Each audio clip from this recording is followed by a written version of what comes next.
बाबुल में इस वक्त अमोराइट डायनेस्टी का एक बादशाह हम्मुराबी हुकूमत करता है और बाबुल इस वक्त दुनिया के मोस्ट अल्ट्रा मॉडर्न शहरों में से एक शहर है। इनफैक्ट बाबुल इस वक्त दुनिया का पहला शहर है कि जिसने 2 लाख की आबादी को भी हाल ही में क्रॉस किया है। और 4000 साल पहले कि जब दुनिया की टोटल आबादी 8 लाख हुआ करती थी, उसके हिसाब से बाबुल अपने वक्त का टोक्यो और न्यूयॉर्क हुआ करता था। बाबुल में बनाई गई यहाँ के 4 कदीम अजायबात कि जिन्हें बाबुल में रहने वाले लोग सहर अजीम कहते हैं, एक अजीम जादू।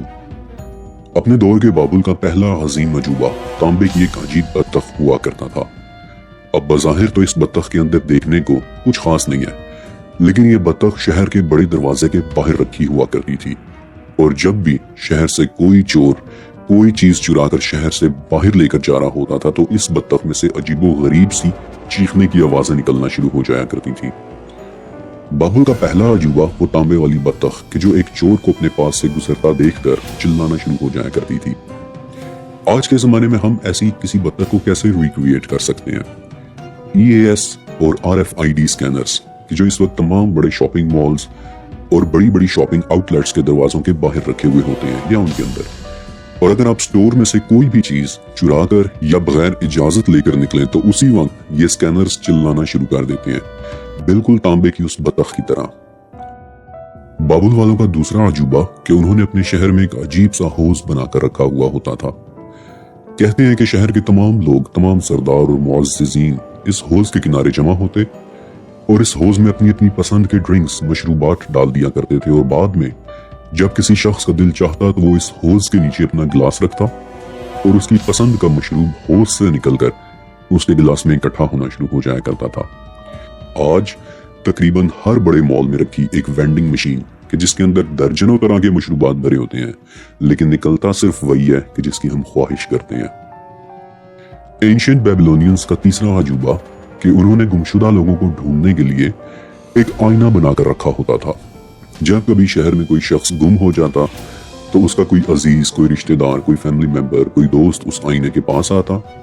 और उसमें अपने गुमशुदा फर्द को देख लेता, चाहे वो कहीं किसी और ही शहर में क्यों ना हो, चाहे वो कहीं किसी जंगल में क्यों ना हो, चाहे किसी पहाड़ पर हो, और यूं उसे ढूंढने वाले को इल्म हो जाता कि मेरा अजीज इस वक्त कहाँ है। आज की जुबान में हम इस आईने को कैसे रिक्रिएट कर सकते हैं? एक multiple view CCTV monitoring system कि जो आपको पूरे शहर के हजारों व्यूज दिखा सकता है कि जिसके जरिए आप मिनटों के अंदर अपने गुमशुदा दोस्तों और प्यारों को ढूंढ सकते हैं। बाबुल का चौथा अजूबा कि शहर के बीचों बीच एक नक्कारा पड़ा हुआ करता था। नक्कारा यानी किसी किस्म का कोई ढोल, कोई ड्रम, कोई अलर्ट करने वाली डिवाइस, और जब किसी की कोई चीज धुन जाती तो वो इस नक्कारे के पास आता और इस पर चोट मारता कि जिससे नक्कारे में से एक अजीब आवाज निकलती और उसे बता देती कि उसकी गुमशुदा चीज इस वक्त कहाँ है। और बाबुल का आखिरी अजूबा उनका नक्कारा कि जो गुमशुदा चीजों को लोकेट कर लिया करता था। और आज के जमाने में हमने बाबुल का यही अजूबा GPS ट्रैकिंग की सूरत में एक बार फिर से रिक्रिएट किया है कि जो हमारे फोन से लेकर हमारे जहाजों तक को लोकेट कर सकता है। आज भी अगर आप अपने आईफोन को खोलकर उसमें फाइंड माई आईफोन के ऑप्शन को एनेबल कर दें तो अगर कभी आपका आईफोन गुम हो जाए तो आप सिर्फ अपना लैपटॉप खोलें कि जिसमें से आपको गूंजती हुई एक आवाज आएगी कि जो सिरी टेक्नोलॉजी की आवाज है और किसी नक्कारे की तरह वो आपको बता देगी कि इस वक्त आपका गुमशुदा आईफोन किस जगह पर है। कदीम बाबुल में हुए इस छोटे से ट्रिप का मकसद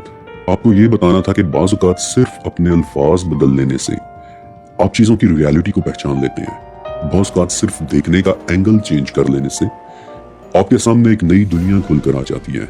अगर मैं आपके सामने चीख चिल्लाकर चोर को पकड़ लेने वाली बत्तख का नाम लेता तो यकीनन आपको यह जादू और मावराई किस्म की कोई बात लगेगी, लेकिन अगर मैं आपके सामने RFID स्कैनर्स की बात करूं तो आप फौरन समझ जाएंगे कि मैं किस चीज की बात कर रहा हूं।